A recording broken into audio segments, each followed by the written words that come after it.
Welcome to tonight's episode of Beyond Focus TV. I'm Lydia Patel, and as always, I have a very special guest for you, author Nijaah Howard. She'll be with us for the next 30 minutes, so stay with us. You're watching Beyond Focus TV. Beyond Focus TV allows you to discuss contemporary topics affecting the Caribbean people on both a national and local level. The show features informed guests who offer insight, debate, and evaluate various issues. Beyond Focus TV builds on the station's mission to provide useful information to the Caribbean people in New York and abroad. Beyond Focus TV, where our viewing audience can get educated, informed, and empowered. Welcome back. You're watching Beyond Focus TV. I'm Lydia Patel. And like I said, I have a very special guest for you, Nijaah Howard. Welcome to the program. Thank you so much for having me, Lydia. Well, it's great to have you here. You know, you're an author. You're doing many great things. You wear many hats. So we're kind of going to undo the whole package about Nijaah Howard in 30 minutes, but we really want to just kind of set the tone with everyone. But before we get started, why don't you tell us, who is Nijaah Howard?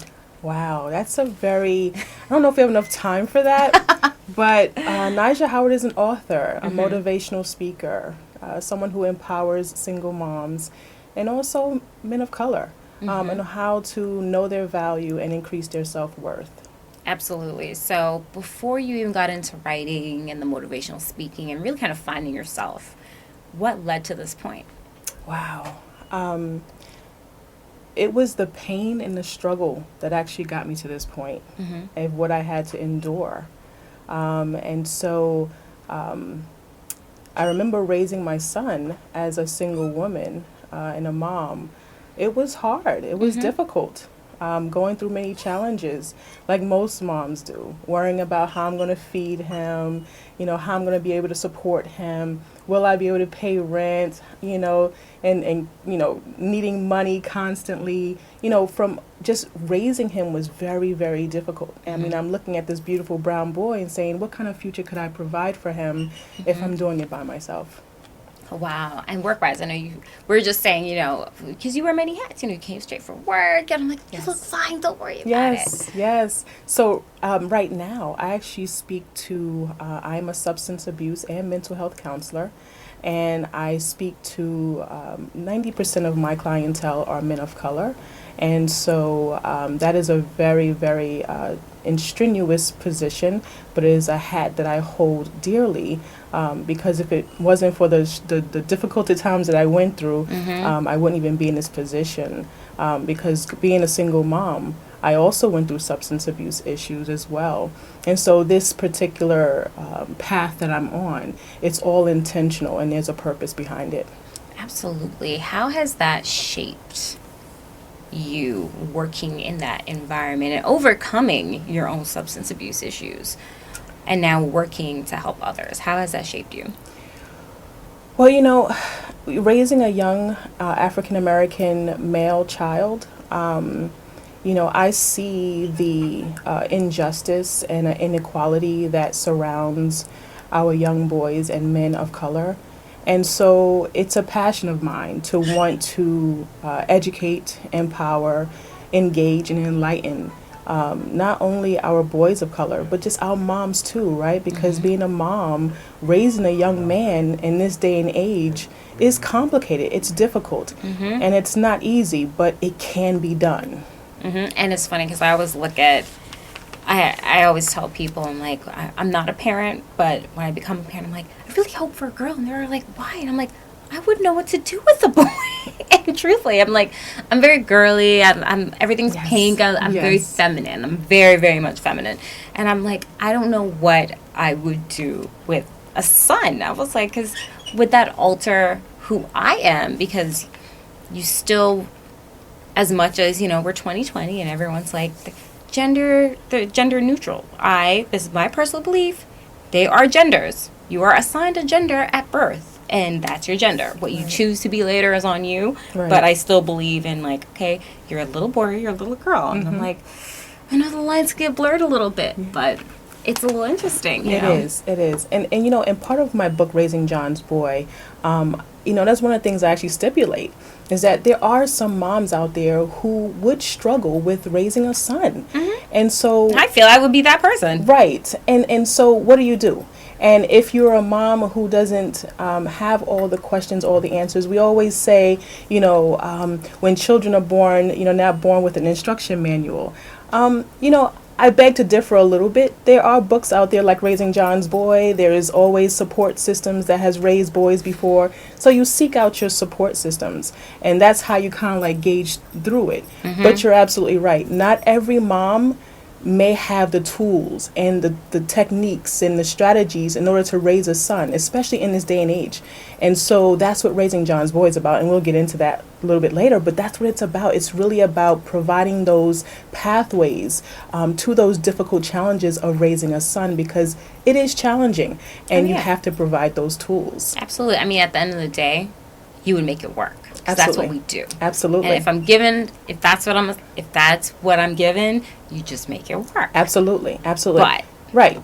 But you make it work, but there are certain tools, right? Because, oftentimes I would need tools. Absolutely. There are times when you hear, and this is what part of the book is about, is that, you hear often men say things like, and this is not about one right over the other. It's about really laying a platform about how words can be so powerful and how they can impact an individual. And so sometimes you hear words like statements that says only a man can raise a man, or women cannot raise men.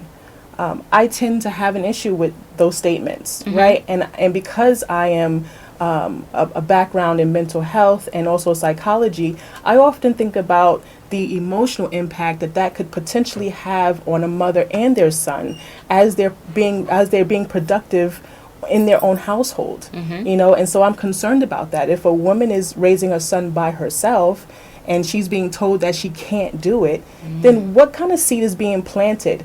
And is she raising her son now out of guilt and shame and a victim mentality?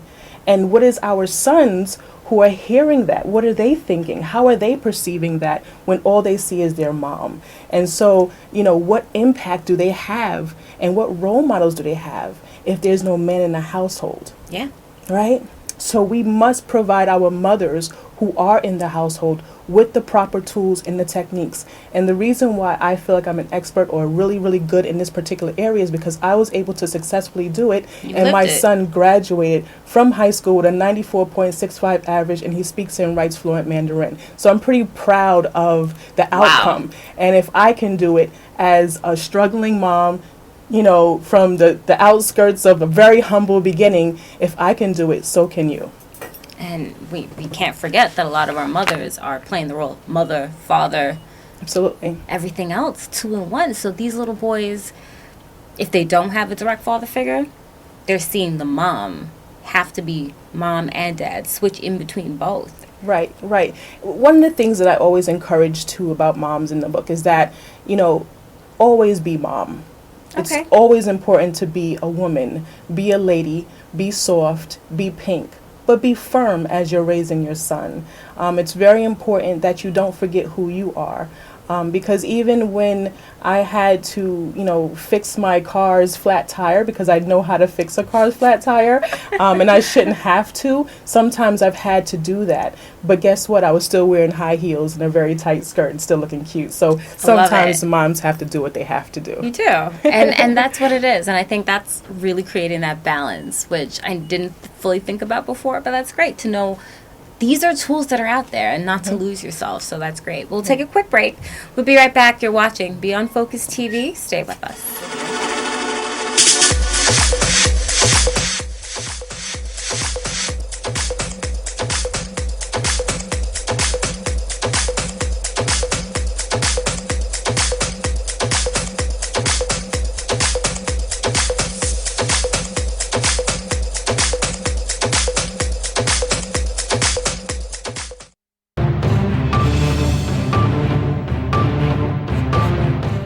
Welcome back. You're watching Beyond Focus TV. I'm Lydia Patel.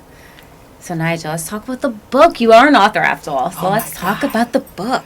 How did that all come about? Oh, my goodness. I'm so excited to speak about Raising John's Boy, and so excited about introducing it to the world. This book came about a couple of years ago, and it just poured out of me, almost like it was supposed to have happened. When the pencil went to pen, it was like paper. It was like it was like it was supposed to happen. And I remember, again, it was going through the motion of the pain that I had gone through raising my son as a single mom, and just seeing how we actually made it through the storm, and how we've overcome the obstacles.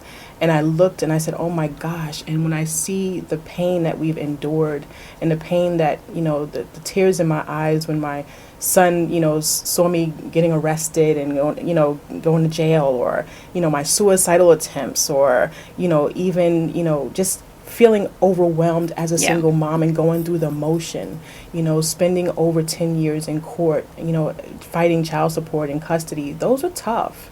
And watching my son and I go through the motions, we could have ended up on the front paper as anyone else. We're no different. And so when I am so grateful to God, and I'm so grateful to the support of the family that I have, to be able to have been able to share my story and my triumphs of how I was able to successfully raise my son out of that dark motions. That is what I'm seeking to do, is empower other single moms, that if I can get through it, so can you. And that's a very true thing, because it's a dark time. And when you're in it, you don't even realize how deep you're in until you take a step back. The version that's actually published compared to the original, how far of a deviation would you say there is? Very little. Oh, good. Very little. I kept it very raw, very authentic, very organic, very honest. And it's very humbling, because I'm sharing very intimate situations that I've had to endure in order to help other moms and meet them where they are at. I don't want them to feel like they are alone in the battle or in the struggle. It is very difficult trying to handle your personal life and still trying to be someone professional, and trying to battle that. It's a very heavy load. And so I want to encourage moms that you can do it. Have a faith. I always say having a support system is so, so important when you're raising a young child, especially a young boy. That's very true. Talk about the highlights of writing this book. What were some of the best moments for you? Wow. Writing the whole book from beginning to end was really the highlight, because I felt like I was giving everything I have to help the situation. Because like I said, I want mothers to realize that they are not inadequate. They are enough while they're raising their sons, because these statements, they plant seeds into us, and subconsciously we begin to believe that maybe we're just not enough. Maybe if a dad is not in the home, I can't raise my son. And we start to think, maybe I should give them away to the father, or maybe I should put them up for adoption, or maybe you have these thoughts sometimes, especially if it's a very, very dark space. And I've even had thoughts of, am I enough? And when I heard only a man can raise a man, or women cannot raise men, those thoughts run through your mind. And I had to really get on my knees and pray. And what really resonated to me is one day when I was leaving my parents' home, and I was crying, and I remember walking out into the street, and I almost wanted to take my own life. And I remember looking up and seeing a huge rainbow. It was so vivid and so bright. Wow. I could almost touch it. And to me, what that stipulated to me, the way I interpreted that rainbow, is that God said to Noah that there will be no more floods, and it will be no more destroying of your life. And I felt like he loved me. That was that confirmation. That was my confirmation that my life mattered, and I was not going to die, and I was going to have a story at the end to share. Right, because if you did that, then you're leaving your son open for the system, whatever. Right. It'd be Right. bigger repercussions for him had you done that. And then what kind of message am I sending other moms? And what kind of message am I sending him? That when life gets tough, we give up? No, you hold on, and you hold on, and you hold on. And then, believe it or not, but this too shall pass. Yep. And as long as you hold on, you'll realize just how strong you really are. So as I stand here today, I am such a stronger woman than I was 10 years ago. 10 years ago, I was broken. Amen. Today, I stand here as a woman with a story to help others. Absolutely. And of course, the book is available for sale. How do Yes. you get a copy of that? Right now, you can go to mascotbooks.com, mascotsbooks.com, and make sure you put in the search engine, Raising John's Boy. All right. And we'll tag it again at the end, but Okay. definitely got to get those copies. Yes. You definitely have to do that. Yes. So this journey has been nothing but positive so far. Love it. I love this journey. I'm doing speaking engagements all throughout New York City, and the tri-state area. Doing a lot of writing, book signings. So I'm super, super excited by it. Meeting a lot of great individuals, such as yourself and Thank other you. individuals. It's just amazing, and I'm just along for the ride. And I'm not alone because soon I will be introducing my son as well to the public. Oh, that's great. Because he wants to come and speak as well with me. As he speaks to the young men, I'll be speaking to the moms. That's great. And let's talk about those speaking engagements. I know you want to do more of the speaking. Yes. And it's funny because you said that came a little bit later because you didn't really like speaking before. Yes, I was nervous about speaking. Believe it or not, it's something that I feel like I have to do.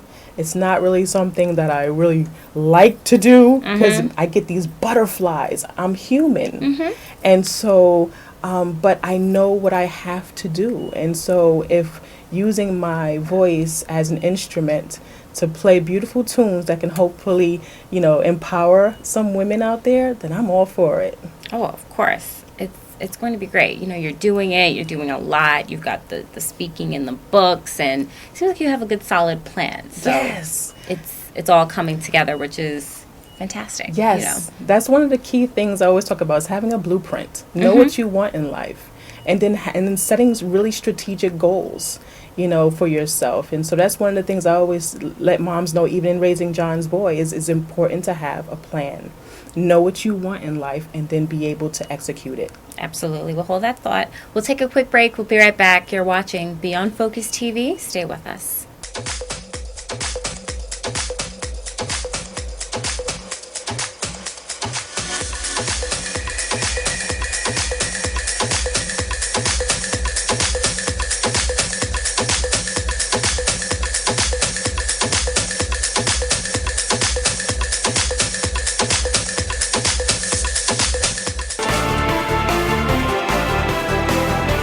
Welcome back. You're watching Beyond Focus TV. I'm Lydia Patel.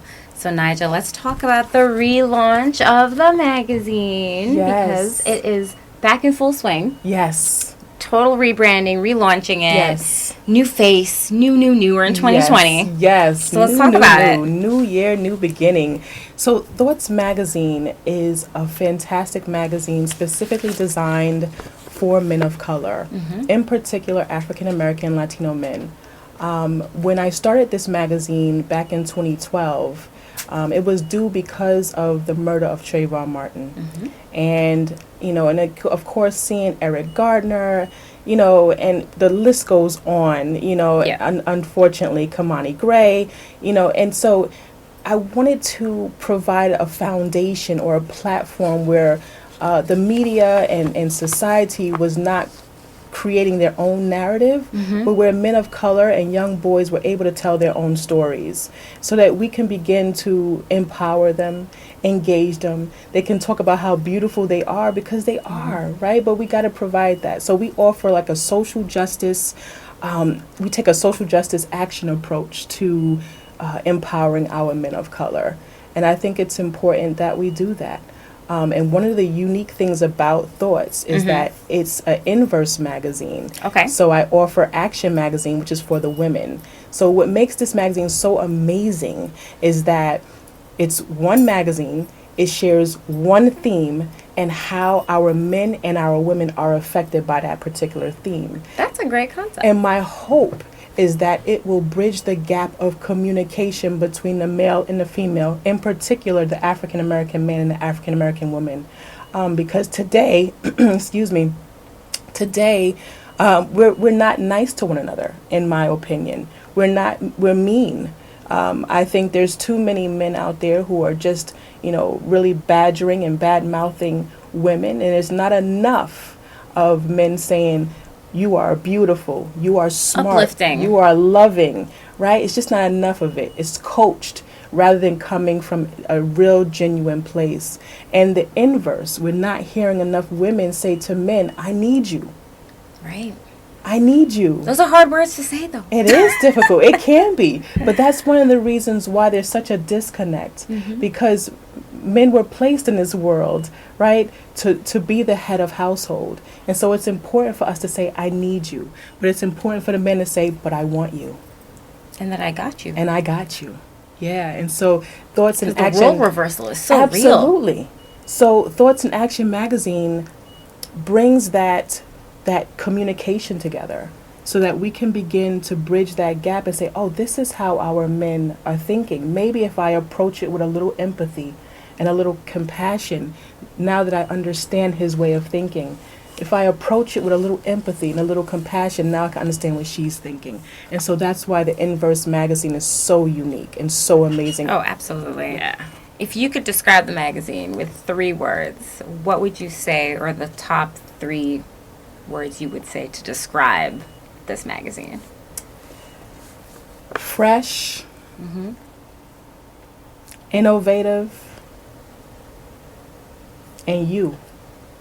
I like it.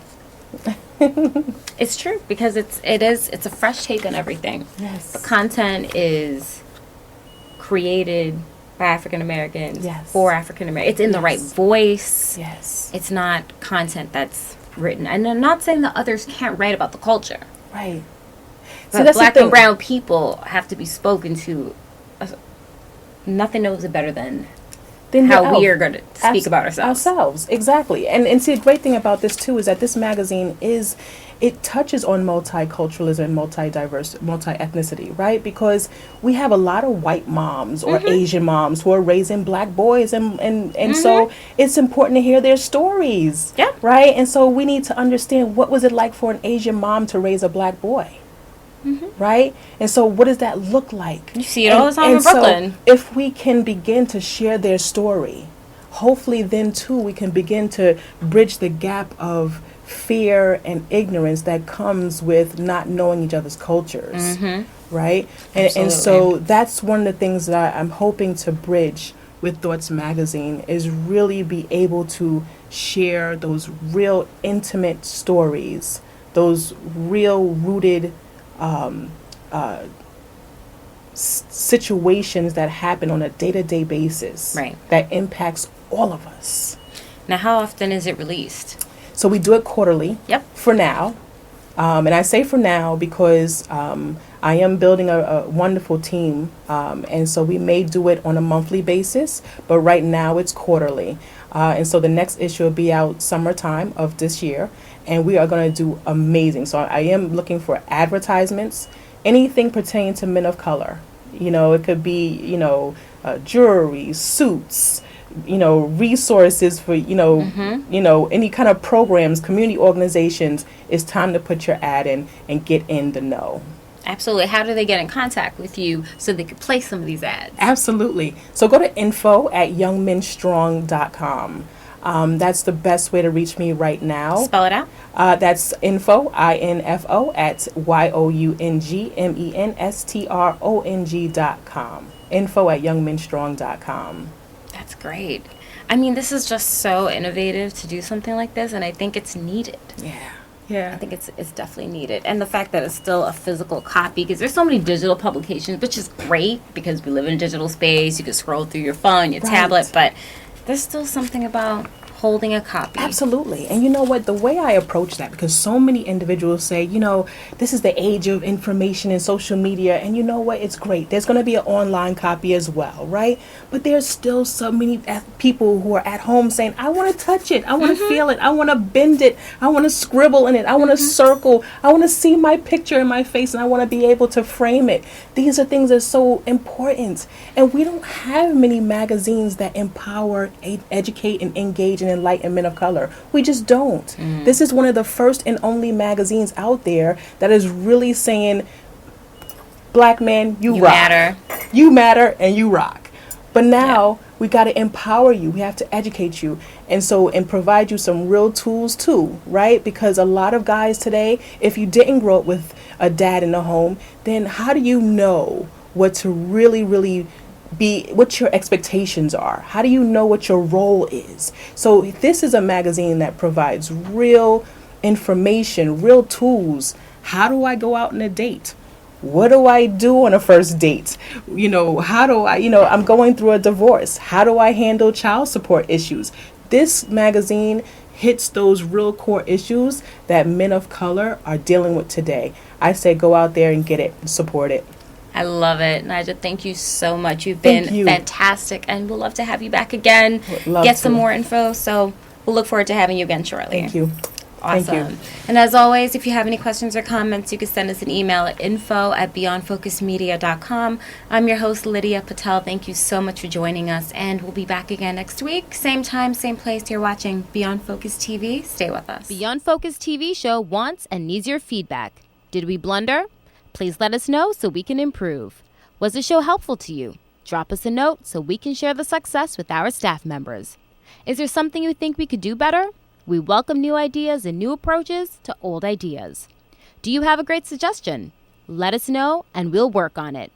If you would like to share your comments anonymously, please send us an email at info@beyondfocusmedia.com. If you want to get in touch with the executive producer directly, send him an email at gene@beyondfocusmedia.com. We really look forward to hearing from you.